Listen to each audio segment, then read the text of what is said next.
कोस में 84 लाख में चला जाता है, निकलने का उसको होश ही नहीं आता है। कभी उसको कोई बताने वाला ही नहीं मिलता है, जो यहाँ से निकलो, है हो गई कहानी। और जो निकल जाता है वो जीत जाता है, और जो रह जाता है वो फंस जाता है। अब फंसना तो पड़ेगा, क्योंकि वो तो जाल ही ऐसा है जो उससे कोई बचा ही नहीं है, और निकलने देता ही नहीं मरते दम तक। हाँ, चाहे जितना तुम ज्ञान, जो निकल जाता है वो भी जाके लास्ट में फंस जाता है। वो जाल ऐसी है। तो उसके लिए पहले से अभ्यास बनाना पड़ता है। अभ्यास जब पहले से होती है ना, तो फिर ये चीज ज्यादा कठिनाई नहीं होती है। फिर माँ की, पिता की, प्रॉपर्टी की, बिजनेस की, दुकान की हिसाब किताब किया। अब समय मिला है, ठाकुर जी जब स्वयं बुला लिए हैं, तो थोड़ा इनकी आराधना पर ध्यान दो। इसी से सब कुछ तुम्ही से हो जाएगा, कहीं भटकने की जरूरत नहीं पड़ेगी। लेकिन अभ्यास में रहोगे तो होगे, क्योंकि बच्चे के लिए, परिवार के लिए, माता पिता के लिए, अपना मान सम्मान प्रतिष्ठा के लिए जीवन में हर मनुष्य कुछ न कुछ करके ही जीते हैं। बिना किए हुए किसी का जिंदगी कटता नहीं, चलता नहीं, नहीं है। पाना मत। अगर राम भक्त राम जी का स्मरण करने की इच्छा जागृत हो, राम जी की इच्छा नहीं होती तो तुम चित्रकूट नहीं आते। मैं ये चीज देखता हूँ चित्रकूट में 14 साल से, जो बुलाने पर लोग नहीं आते हैं, किराया देने पर लोग नहीं पहुंचते हैं, और अपने मन से जो आ जाता है, तो मैं यही समझता हूँ इस पर कामतानाथ जी की कृपा हो गई है।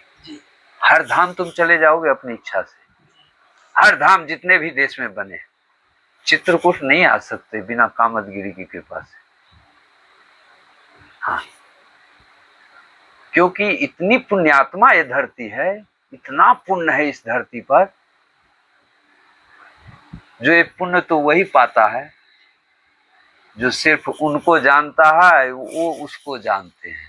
बाकी किसी को ये पुण्य नहीं मिलना है। ये पुण्य पाने के लिए त्याग की जरूरत है, अभ्यास की जरूरत है।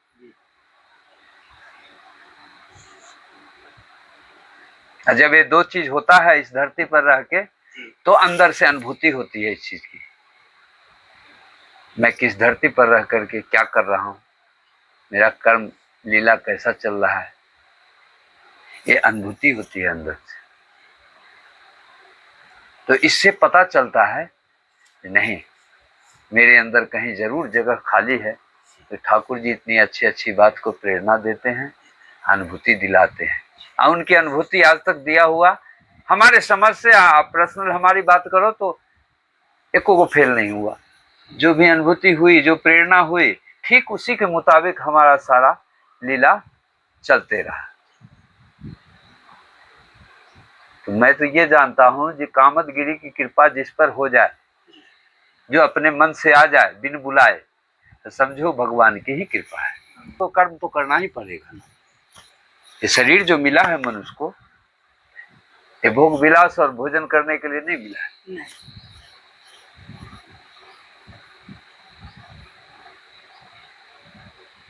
मनुष्य का शरीर मिला है भगवान को भजन करने के लिए मिला है।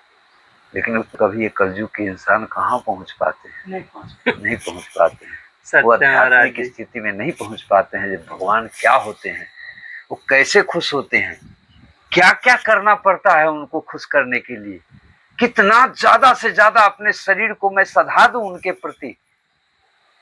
भाई, आज तक जितने भी तपस्वी हमारे धरती पर हुए, शरीर सधा के ही तो भगवान को प्राप्ति किए। कोई धन लगा के थोड़ी प्राप्ति किया है, शरीर से किया है। सारा दौलत तो शरीर में है, नहीं? हम हैं तो सब कुछ है, हम नहीं तो सब खेल खत्म।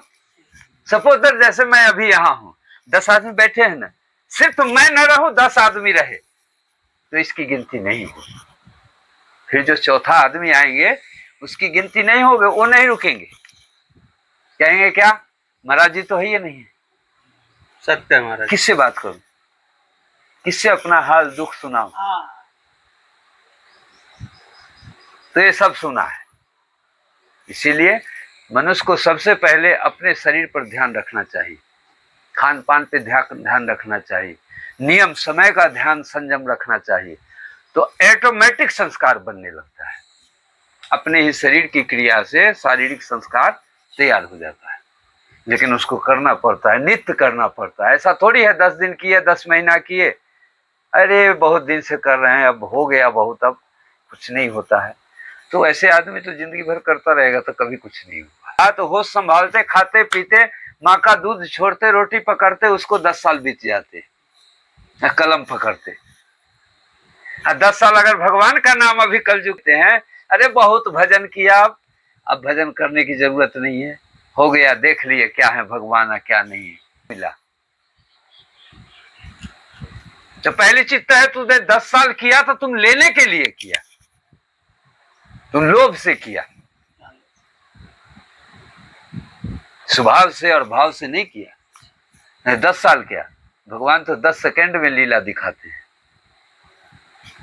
10 साल तो बहुत हो नहीं, 10 साल में तो आदमी की जिंदगी की मार्ग बदल जाती है, गरीब से अमीर हो जाता है। नहीं, अभी कलयुग में देख रहा हूं, 10 साल के अंदर मनुष्य अगर अच्छे रास्ता पकड़ लिया तो आदमी बन गया, बुरा रास्ता पकड़ लिया तो बुरा बन गया। 10 साल में ये भी देखा, ये 50-50 हजार, 40-40 हजार बीघा जमीन वाले, जिनके पास में जो मातबर कहलाया करते थे, उनके पास आज 10 बीघा जमीन नहीं है जो अपने खेत में हल चला करके अन्न उपजा। कहाँ चली गई संपत्ति? अहंकार में, अपने शरीर की सेवा में, शौक में, अय्यासी में, मौज में चली गई सब धन। इसीलिए चली गई जब उसका बनाया हुआ नहीं था, उसको दर्द नहीं हुआ इसको हटाने में और अपना शौक पूरा करने में। चाहे कोई भी घर की माई का लाल हो, कोई भी पुत्र हो, मैं किसी को पर्सनली नहीं कहता हूं, जनरली बात कर रहा हूं। हर घर की यही स्थिति देख रहा, बाहर के बैरी बहुत कम है और भाई भाई में ही इतने बैर कर लेते हैं जो सारी जिंदगी उसी से फुर्सत नहीं होती।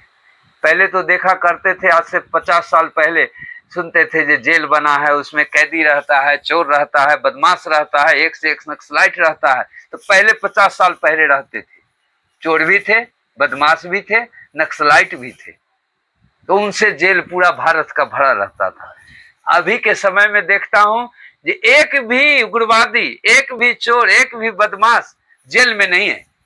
जेल काहे से भरा? की लड़ाई से भरा है, पति पत्नी की लड़ाई से भरा है, आपस की, परिवार और समाज के विद्रोह से भरा है।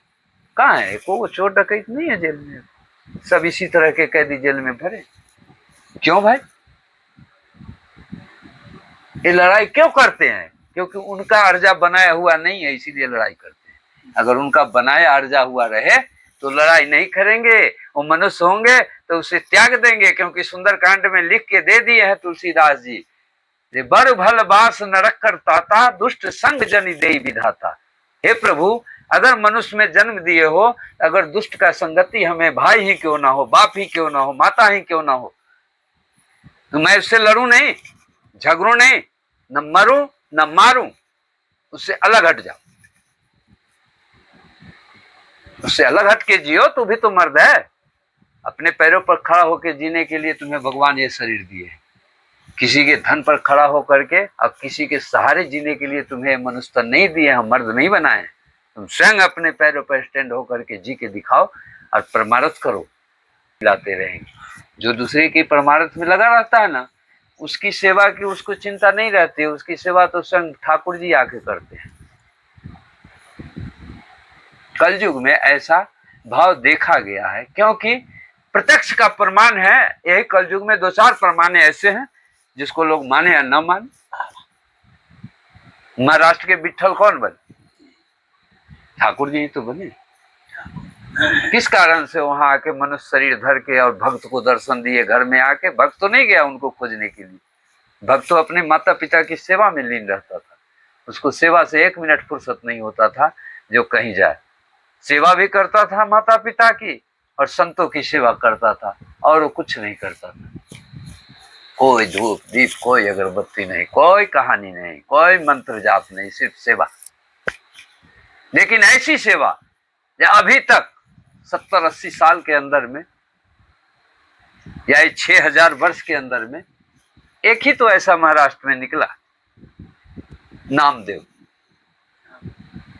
नामदेव जी हैं, जो भगवान को स्वयं कुत्ता में आके भेष धर के और उसको दर्शन देना पड़ा, कुत्ते में दर्शन हो गया और उसी जगह भगवान विट्ठल भगवान के नाम से पुजाने लगे हैं। भूमि पर जितने भी मनुष्य हैं उनको विश्वास ही नहीं हो रहा है 50% के जो भगवान है कि नहीं है। 50% ऐसे मनुष्य हैं जिसको ये नहीं मालूम है जो भगवान है कि नहीं है। रह रहा है, खा रहा है, कमा रहा है, सब कुछ कर रहा है, ये नहीं सोच रहा है जो मैं अच्छा से कमा रहा हूँ, सब नहीं है, ये मेरे पिछले जन्म का है। जो अच्छे घर में जन्म लेके मैं इतना अच्छा अच्छा काम करके जी रहा हूँ, तो इसका मतलब ये नहीं जो भगवान नहीं है, हम भगवान हो गए। मनुष्य हो गए तो अपना स्वरूप तो दिए ही है भगवान। ये चित्रकूट में आए हैं, 12 साल 14 साल रहे हैं, 12 साल तो मनुष्य रूप धर के तो रहे हैं, कोई दानव का रूप तो धरे नहीं थे, और वही स्वरूप मनुष्य को दिए। जान नहीं पाता है, दूसरे जगह खोजते चलता है, तो कहां से मिलेगा उसको? तो मिलेगा तो पाखंडे मिलेगा। क्योंकि पहले अगर तुम किसी को जानना चाहते हो तो अपने आप को जानो, दूसरे को तुम जान जाओ नहीं जान पाओगे। इसीलिए साधु को पहचानने के लिए, भगवान को पहचानने के लिए, अपने माता पिता के स्वरूप को पहचानने के लिए हैं, पहले तुम अपने स्वयं को पहचानो। मैं भी तो आदमी हूं, उन्हीं के जैसा हूं। लेकिन ये सब चीजों पर अभी के मनुष्य का कोई मंथन नहीं है। मैं तो ये देख रहा हूं कोई मंथन नहीं है। बाबा के पास गए थे, महात्मा के पास गए थे, माने वो आ गए तो उनको तुरंत आशीर्वाद दीजिए, तुरंत करोड़पति बना दीजिए, उनसे कुछ पूछिए मत। ये हाल है। जिंदगी भर झूठ बोलता है, वकील हो चाहे जज हो। हाँ, जब 10-20 लाख की लफड़ा पड़ता है तो और कोई नहीं मिलता। क्या महाराज जी ऐसे ऐसे मेरा ये पैसा फंसा हुआ है, ऐसे पार्टनरी किया, ये किया, वो किया, हमको निवारण कर दीजिए। तो मैं तो सीधा जवाब देता हूँ, झूठ बोल के पैसा कमाया है, पिछले जन्म में तूने उसे लिया था, तुमसे वो ले लिया, मेरे पास में इसका कोई निवारण नहीं है। जैसा धन तूने अर्जन किया वैसा तुम्ही से तो लिया है, हमसे तो लिया नहीं, तुम्ही से लिया ना, तुम्ही दिया। तुम उसका कभी लिया था, तुम बुद्धि ना पड़ा, आज तुमको कष्ट क्यों हो रहा है? और भी तुम कुदाल चला के पैसा तो कमाए नहीं, झूठ बोल के पैसा कमाए हो सारी जिंदगी। तो झूठ का पैसा तो झूठ में ही जाता है। तुलसीदास जी ये भी कह दिए हैं, झूठ बराबर पाप नहीं और सत्य बराबर तप नहीं। सत्य बोल के जो मनुष्य जी लेता है उससे बड़ा कोई तपस्वी नहीं है, चाहे वो घर में रहे चाहे जंगल में रहे। सबसे बड़ा पाप तो मनुष्य के जीवन में ये छा गया है, झूठ, और झूठ को बना लिया है सत्य। असत्य कभी झूठ के सामने झुकने वाला नहीं। गति तो तुम्हें ही प्राप्त करना पड़ेगा, दंड तो तुम्हें ही भोगना पड़ेगा। जो सारी जिंदगी तुम बाल के लिए, चाहे बच्चे के लिए, चाहे पत्नी के लिए, चाहे समाज के लिए झूठ बोल के ही तो धन अर्जन करके उसमें खर्च किया, तो कितना एक सत्य पूरे झूठ की पहाड़ को उड़ा सकता है। पूरा झूठ का पहाड़ एक सत्य को झुका नहीं सकता है। टाइम तो लगता है।